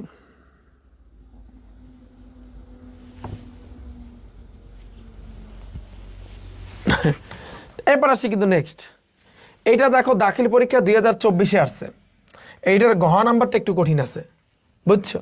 একটু ঘ নাম্বার হালকা কঠিন আছে, ওরকম আহামরিও না যে একেবারে আহামরি তাল গাছের মতো কঠিন, ওরকমটা না, বুঝছো? দেখো বলছে কি, এ মাধ্যমে তাপমাত্রা নির্ণয় করো। বলছে কি, একটা উৎস থেকে উৎপন্ন এ মানে শব্দ এ এবং বি মাধ্যমে যথাক্রমে 350 এবং এত বেগ। তার মানে এ মাধ্যমে বেগ হইছে, এটাকে আমরা বলতে পারি ভি এ বা V1 ধরতে পারো। আবার এটা হচ্ছে তোমার বি মাধ্যমে, তার মানে VB। মাধ্যমের তরঙ্গ দৈর্ঘ্যের পার্থক্য, ভাইয়া তরঙ্গ দৈর্ঘ্যকে আমরা জানি ল্যামডা দ্বারা প্রকাশ করে। তা তরঙ্গ দৈর্ঘ্যের পার্থক্য হবে কি, λV মাইনাস λA। এটা পার্থক্য হচ্ছে কিন্তু এত। এবারে যেটা আছে যে 0 ডিগ্রি সেলসিয়াস তাপমাত্রা, বায়ুতে শব্দের বেগ হচ্ছে কিন্তু এত। ঠিক আছে, এখন বলছে কি এ মাধ্যমের তাপমাত্রা নির্ণয় করো। ভাই আমাদের খেলাটা হবে এ মাধ্যম নিয়ে। তাহলে লেখো উদ্দীপকে এ মাধ্যমে যা যা আছে সব লেখো। উদ্দীপকের এ মাধ্যম হতে, তাহলে দেখো উদ্দীপকে এ মাধ্যমে কি আছে, একটা বেগ আছে, তার মানে উইচ ইজ VA, তাই না? VA ইকুয়াল কি আছে তোমার, আছে 350 মিটার পার সেকেন্ড, এটা আছে। আর কি আছে এ মাধ্যমে আর তেমন কিছুই নাই।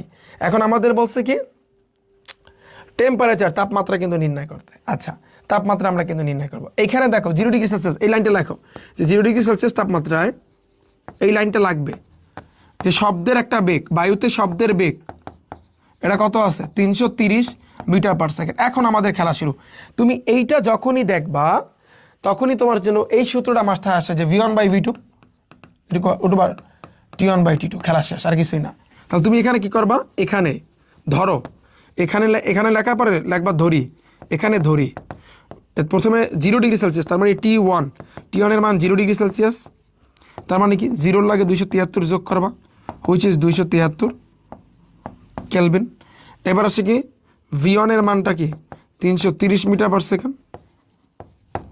ওকে, এরপরে যে এ মাধ্যমে তুমি বিয়ে যেটা ধরছো, এটাকে তুমি V2 ধরো ভাইয়া, V2 ধরো, তোমার ক্যালকুলেশনের সুবিধার্থে 350 মিটার পার সেকেন্ড। ক্লিয়ার? তোমার এখন টার্গেট তাপমাত্রা, বায়ু মাধ্যমে তাপমাত্রা উইচ ইজ T2 তোমার টার্গেট। এখন তুমি লাগবে, আমরা জানি ওই সূত্রটা, এত সোজা, পানি নেন সোজা, কি লাগবে, আমরা জানি। দেখো আমরা জানি কি জানো, V1/V2 ইকুয়াল √T1/T2। কারণ তুমি মান বসাই দাও, তাহলে তো হয়ে যায়, তো প্যারা কিসের। ও আচ্ছা, তোমার টার্গেট কিন্তু T2 মান বের করা। তো T2 যদি তুমি বের করতে চাও, রুট রাখতে পারবে না। রুট যদি না রাখতে চাও তাহলে উভয় পক্ষে বর্গ করো, এটারও বর্গ আর T1/T2 এটারও বর্গ। কারণ তুমি টার্গেট T2, তাহলে T2টাকে বাইর করতে চাইলে রুটটাকে বাদ দিতে হবে। তাহলে তুমি লেখো উভয় পক্ষে বর্গ করে, তাহলে বা এখানে V1 এর মানগুলো পরে লাগবা না, V2 এর উপর স্কয়ার, এটা কাটাকাটি, তার মানে কি T1/T2। এখন ঘুরাও, এটা এই পাশে আর এটা ওই পাশে নাও, তাহলে বা T1/T2 এই পাশে, আবার V1 এর উপর স্কয়ার আর V2 এর উপর স্কয়ার ওই পাশে নিলাম। এখন তুমি আর গুণ করো, মান পরে লেখো ভাই। তোমার টার্গেট হয়েছে কোনটা, তোমার টার্গেট হয়েছে তোমার T2, তাহলে যেটা টার্গেট ওটা আগে রাখবা, T2 এর সাথে গুণ দিবা V1 এর উপর স্কয়ার, আবার T1 এর সাথে গুণ দিবা V2 এর উপর স্কয়ার। তাহলে বা তুমি T2টাকে রাখো, গুণ অবস্থা আছে, ওই পাশে ভাগ হয়ে যাবে, T1 × V2 এর উপর স্কয়ার, V1 এর উপর স্কয়ার। ক্লিয়ার? বুঝছো আমার কথা? তাহলে যদি বুঝে থাকো তাহলে দেখো, তোমরা নিচে নিচে লেখো। তাহলে বা এই যে T2 ইকুয়াল এই T1 এর যে মানটা, T1 এর মানটা কি আছে 273, 273 এই যে 273 ইন্টু V2 যে মানটা, V2 মানটা কি আছে 350, 350। আচ্ছা V1 এর মানটা কি আছে ভাইয়া 330, 330। অতএব তুমি যদি T2টা বের করো, যে জাস্ট গুণ কইরা ভাগ দিবা, তাহলে তোমার এখানে আসতেছে কত, দেখো 273 গুণ হয়েছে 350 ভাগ হয়েছে তোমার 330, 289.54 এত কেলভিন। হিসাবটা করতেছো কিন্তু তোমার কেলভিনে ভাইয়া, আমার কথা বোঝো নাই, আমার কথা বুঝছো?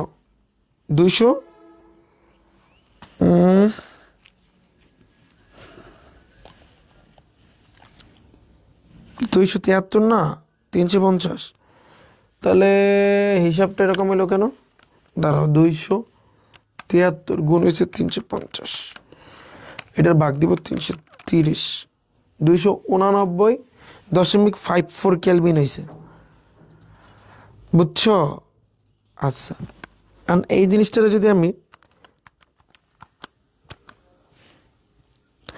আচ্ছা ভাই আমাকে একটু জানাও তো আমার এটা ঠিক আছে কিনা, নাকি অসুবিধা আছে, আমার এটা ঠিক আছে কিনা? ওহো আমার তো ভুল হয়েছে ভাইয়া, বিটুর উপর স্কয়ার আছে না, তাহলে এটারও স্কয়ার দিতে হবে, আবার এটারও স্কয়ার দিতে হবে। আমি কেমনে বের করি? হাপ, এটা হইলো, এটা কোনো কত হইলো?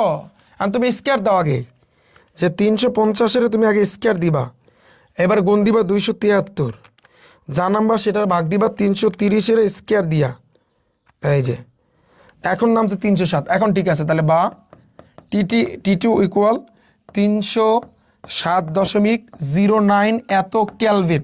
তুমি যদি বলো যে ভাইয়া কেলভিন থেকে আমি ডাইরেক্ট ডিগ্রিতে নিব, তাও পারো। কিভাবে? 273 এটা থেকে তুমি 273 বিয়োগ করে দাও, এটা মাথায় রাখবা।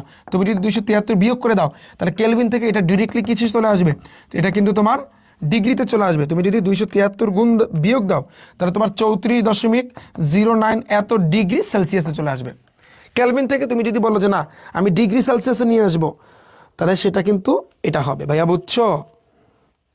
বলো, তুমি আমাকে বলো, ক্লিয়ার ভাইয়া? আর একবার, হ্যাঁ আর একবার কি বলো, শোনো এটা একেবারে ইজি। এই যে সূত্রটা না, আমি আগেও তোমাদের আগে এগুলো একেবারে পানি পানি বানাই দিচ্ছে, এগুলো কেমনি কি আসছে না আসছে, এগুলো ইজি ভাইয়া। তুমি তোমার মতো করে শেখো এবং করার চেষ্টা করো। এই V1/V2 ইকুয়াল √T1/T2 এর মতো, মানে সপ্তম অধ্যায় সবচেয়ে সোজা, সপ্তম অধ্যায় একেবারে সোজা। ভাই আর একবার কি বুঝাবো, কোন অংশটা তোমার সমস্যা তুমি বলো, আমি বুঝাই।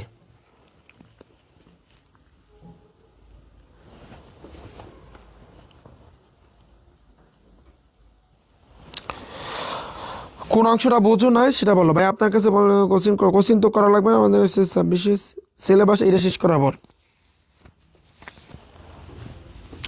SSC 26 শেষ করার পর, তারপরে মানে সিলেবাসটা শেষ করার পর।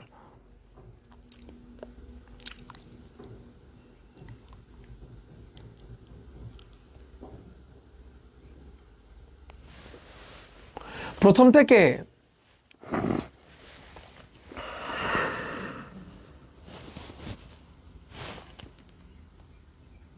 শোনো, একটা জিনিস মাথায় রাখবা, যদি তুমি যেই অঙ্কই হোক না কেন সেটা, তুমি যদি এই সূত্র বসাও, এখানে একটা লাইন আছে, এটা দেওয়া থাকতে পারে, অনেক সময় উদ্দীপকে না দেওয়া থাকতে পারে।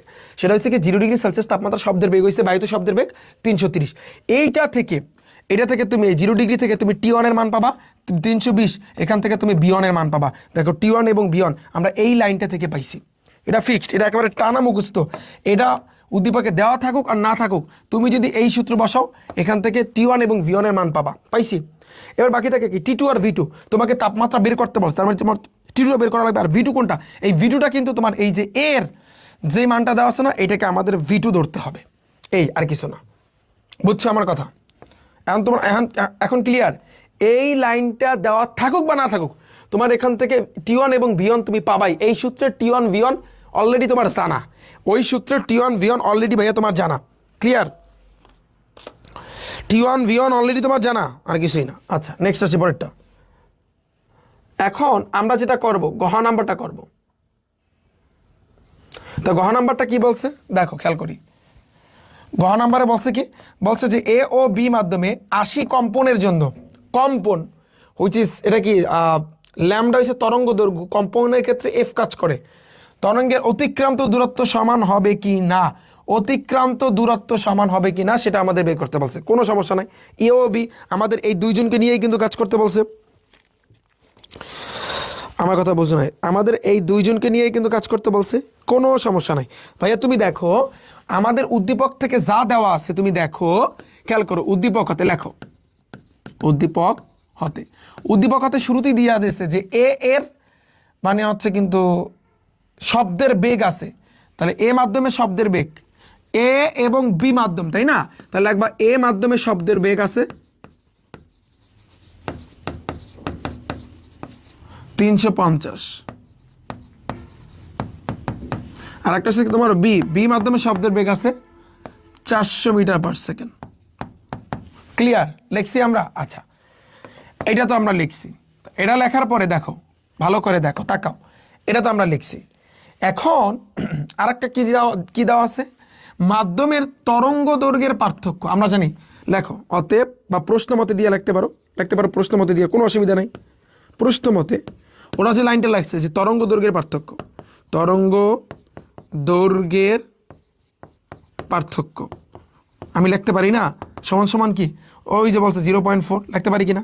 তরঙ্গ দৈর্ঘ্য পার্থক্য মানে কি, তরঙ্গ দৈর্ঘ্যকে ল্যামডা দ্বারা প্রকাশ করে, যেহেতু এ আর বি আছে, তার মানে আগে এবে ল্যামডা ভি মাইনাস পার্থক্য মানে বিয়োগ ল্যামডা এ ইকুয়াল 0.4। ক্লিয়ার?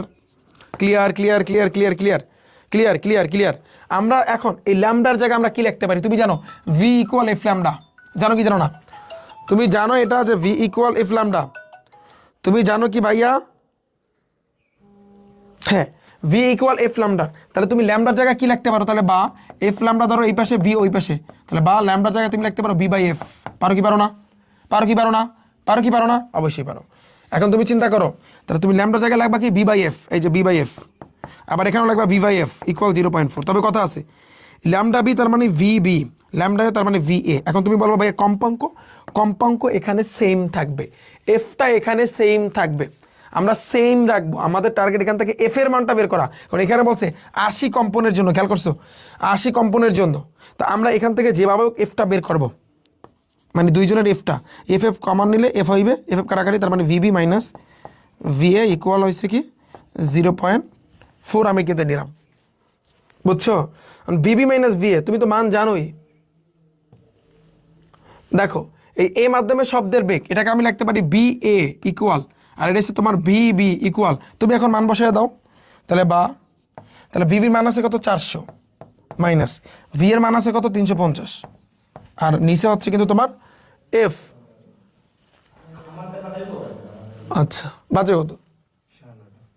9:30। আমার তো যাওয়া লাগবে, আরে ওই যে না, যান আপনি চলে যান, ফোন দিব না আমি। নিচে হচ্ছে কিন্তু এফ ইকুয়াল আছে কিন্তু 0.4। এখন দেখো এটা তুমি বিয়োগ করো, তাহলে বিয়োগ করলে এখানে 50 থাকতেছে, 50 বাই এফ 0.4, নিচে মনে মনে এক চিন্তা করো, আর গুণ করো, তাহলে বা এফ এর সাথে তুমি গুণ দিবা 0.4 ইকুয়াল 50, তাহলে বা এফ ইকুয়াল 50 বাই 0.4। তুমি জাস্ট ভাগ করো ভাইয়া, তুমি ভাগ করলে 125 হার্টজের মতো পাবা, বুঝছো? 125 হার্টজের মতো পাবা, 125, কারণ কম্পাঙ্কের একক হচ্ছে কিন্তু হার্টজ। এখন অনেকেই কোশ্চেন করবা যে ভাইয়া এটার কাহিনী কি। দেখো তোমাদের এখানে মাধ্যমের তরঙ্গদৈর্ঘ্যের পার্থক্য থেকে আমরা আসলে কি বের করতে পারি, আমরা আসলে কিন্তু এই কম্পাঙ্কটা বের করতে পারি। এই কম্পাঙ্কটা আমাদের এখন এই অতিক্রান্ত দূরত্ব যে বলছে না সমান হবে কিনা, এখন এটা বের করতে আমাদের কিন্তু সহায়তা করবে, বিষয়টা বুঝছো? অর্থাৎ এখন অতিক্রান্ত দূরত্ব এটা কোনটা কি দ্বারা প্রকাশ করে, বি না এফ না ল্যামডা? ল্যামডা। এখন আমাদের ল্যামডা বের করতে হবে। আমরা এখন এ মাধ্যমে ল্যামডা বের করব, আবার বি মাধ্যমে ল্যামডা বের করব। দেখো আমরা এখন কি করবো, লেখো অতএব এ মাধ্যমে ল্যামডা মানে কি তরঙ্গ দৈর্ঘ্য, এ মাধ্যমে তরঙ্গ দৈর্ঘ্য আমরা বের করবো, হুইচ ইজ ল্যামডা এ তাহলে আমরা মেইন সূত্র জানি বি ইকুয়াল এফ ল্যামডা, তো ল্যামডা মানে কি বি বাই এফ, তাহলে দেখো বি বাই এফ, তাহলে এটা কিন্তু বি এ বাই এফ হবে। ওকে, তাহলে বি এর মান তো তুমি জানো 350, এই যে 350 আমি দিলাম, তারপরে আর এফ এর মান আছে কিন্তু 125, এই যে 125।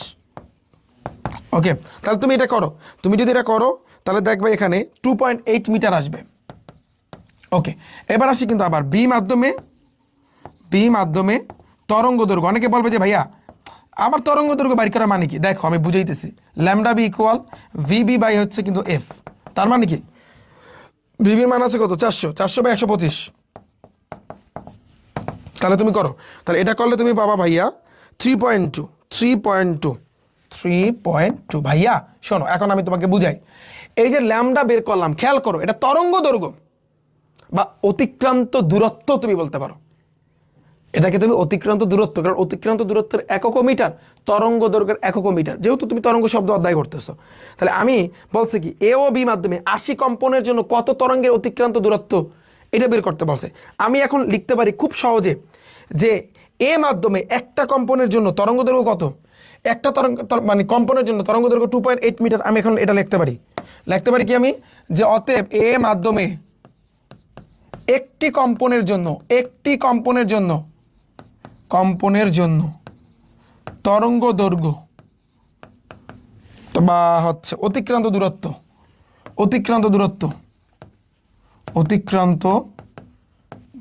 আমি কি লিখতে পারি ভাইয়া বলো তো, অতিক্রান্ত দূরত্ব 2.8, তাহলে এই 2.8, তাহলে অতএব এ মাধ্যমে 80টা কম্পন বলছে, তা বাড়বে না কমবে, বাড়লে গুণ হয়, তাহলে 2.8 এর সাথে তুমি 80 গুণ করে দিবা, শেষ। তাহলে 2.8 এর সাথে 80 গুণ করলে 224 মিটার, অতিক্রান্ত দূরত্ব কত হইবে 224 মিটার গেল এটা। আবার বি মাধ্যমে ওই একটি কম্পনের জন্য অতিক্রান্ত দূরত্ব মানে অতিক্রান্ত দূরত্ব আর তরঙ্গ দৈর্ঘ্য একই কথা, এই যে 3.2। অতএব বি মাধ্যমে 80টি কম্পনের জন্য অতিক্রান্ত দূরত্ব 3.2 ইন্টু হচ্ছে 80। এখন তুমি হিসাব করো, এখন তোমার এখানে বলছে 256 মিটার, তাহলে বলছে সমান হবে কি না 224 256 সমান হইবে না, সমান হবে না, তুমি পুরোটা লেখেও। এখন আসি আসল খেলায়, তোমরা এখন কোশ্চেন করবা যে ভাইয়া আপনি এটা কি দিয়ে বুঝাইলেন বা কোন লজিকে এই কাজটা করলেন, এটাই তো আসলে বুঝলাম না, এটা একটু ক্লিয়ার করে দেন। আচ্ছা আমি একটু ক্লিয়ার করে দিচ্ছি, তাহলে তুমি বুঝতে পারবা। রেডি 1 2 3, প্রথমে আসি ভাইয়া, আমরা কোশ্চেনটার দিকে তাকাই, ভালো করে কোশ্চেনটার দিকে তাকাই। 80 কম্পনের জন্য তরঙ্গের অতিক্রান্ত দূরত্ব সমান হবে কি না, তার মানে মোটামুটিভাবে চিন্তা করতে হবে যে ভাই অতিক্রান্ত দূরত্ব সমান রাখতে হবে। অতিক্রান্ত দূরত্ব যদি আমি এ আর বি মাধ্যমে সমান রাখতে চাই, তাহলে আমার কম্পাঙ্কটা দেখি সমান রাখা যায় কিনা। এই জন্য তরঙ্গ দৈর্ঘ্যের পার্থক্য থেকে আমরা এই এফ কম্পাঙ্কটা অর্থাৎ এ মাধ্যম এবং বি মাধ্যম দুইটাকে কিন্তু আলাদা করি নাই, একই রাখছি, এবং একই রেখে আমাদের এই মানটা চলে আসছে। ওকে, তাহলে কম্পাঙ্ক আমরা একই রাখলাম কেন, আমাদের দেখি আসলে অতিক্রান্ত দূরত্ব সমান হয় কিনা। কম্পাঙ্ক যেই মানটা আমাদের বেরোইছে, এখান থেকে আমরা এ মাধ্যমের তরঙ্গ দৈর্ঘ্য বের করব, কারণ তরঙ্গ দৈর্ঘ্য আর অতিক্রান্ত দূরত্ব একই কথা। তো এ মাধ্যমের যে কম্পাঙ্কটা বেরোইছে ওইটা দিয়ে কিন্তু আমরা তরঙ্গ দৈর্ঘ্য বের করছি, আবার যে কম্পাঙ্ক বেরোইছে ওই সেম দিয়া বি মাধ্যমে তরঙ্গ দৈর্ঘ্য বের করছি। আমার কথা বুঝছো? তোমরা কোশ্চেন করতে পারো যে ভাই এখানে এফ এখানে F, F A F B কেন রাখলেন না, সেম রাখলেন কেন? কারণ আমাদের টার্গেট দেখি সমান হয় কিনা, সমান বানানোর জন্য তরঙ্গটাকে সমান রাখলাম, তরঙ্গটাকে সমান রাখা তারপর এ মাধ্যমে তরঙ্গ বেগ বা কি বলে অতিক্রান্ত দূরত্ব বের করছি, বি মাধ্যমে অতিক্রান্ত দূরত্ব বের করছি। এবার আমরা হিসাব করছি যে এ মাধ্যমে একটা কম্পানের জন্য অতিক্রান্ত দূরত্ব এত, তাহলে 80টার জন্য কত, আবার বি মাধ্যমে একটা কম্পানের জন্য এত, 80টার জন্য কত, কিন্তু তারপরেও দেখা যাচ্ছে সমান হয় নাই। তার মানে আমরা বুঝতে পারলাম কি ভাইয়া কম্পাঙ্ক তুমি সমান রাখবা, এরকম যদি কোশ্চেন আসে। এখন তুমি বলো যে ভাইয়া বুঝছো কিনা, এইটাই কঠিন ছিল, এইটা বলো বুঝছো কিনা।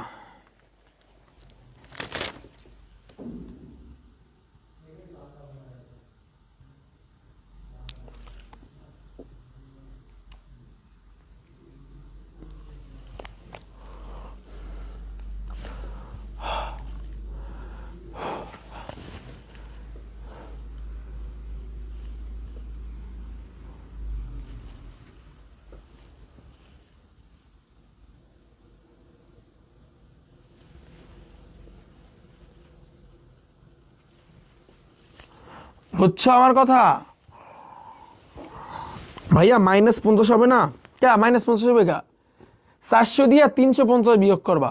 তুমি যদি 350 দিয়ে 400 বিয়োগ করো হলে মাইনাস হইবে। তো আগে বড় কেটা 400, ওর আগে প্লাস আছে, তো শুধু 50 মাইনাস হবে কেন? রিপ্লাই প্লিজ ভাইয়া। ভাইয়া ভাইয়া ভাইয়া ভাইয়া বলো, 26-এর আগে কি এগুলো আবার লাইভে প্র্যাকটিস করাবেন? এগুলো তো করাই দিছে, বাকি সিলেবাসে যা আছে সেগুলো করাই দেবো।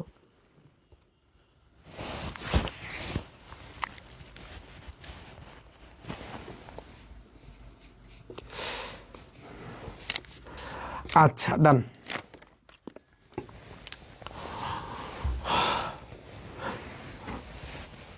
%, চার্জ আছে আমার ফোনে, কি অবস্থা এটা? আচ্ছা ভাই, আমি তোমাদের লাইভটা পড়তে পারি কিনা, ফোনটা চার্জ দিয়ে নি।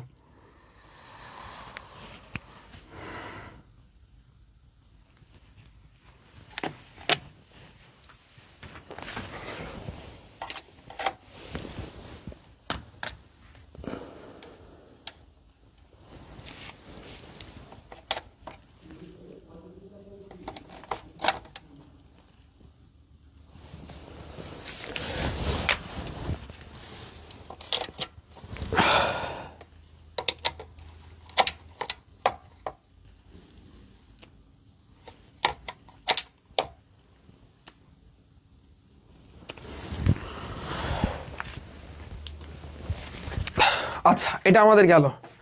আশা করছি তোমরা কম বেশি সবাই বুঝতে পেরেছো। নেক্সট আসি ভাইয়া, পরেরটা দেখো। আমাদের অনেকগুলা ম্যাথ করতে হবে, অনেকগুলা, বুঝছো? দাখিল পরীক্ষা 2023 আসছে, এটা আরো ইজি। উৎসের শব্দের পর্যায়কাল কত? পর্যায়কালকে আমরা জানি টি দ্বারা প্রকাশ করে। আবার পর্যায়কালের লাগে কম্পাঙ্কের সম্পর্ক আছে, যে F = 1/f।